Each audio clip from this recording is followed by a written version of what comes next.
सारे कामं होते. मला माझी मुलगी पण झोपत नव्हती. आता तुम्ही म्हणशाला काय बघते, तर मला हा जेवायला टाईम झाला आहे.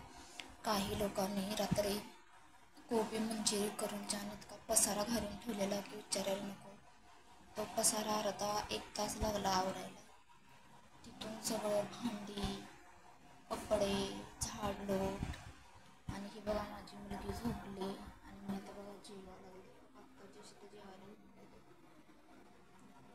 बघू शकता. आणि मी ही जेवायला लागले, तुम्ही ही जेवायला येऊ शकताय. माझे दादा, वहिनी, माझे भाऊ, सर्वांनी. मला आता जेवायला इतका रोज टाईम होते, 2 ते 3 वाजते सगळं आवरून जेवायला. नाश्ता मी सकाळचा करते, पण आज मी काही नाश्ता केलाच नाही.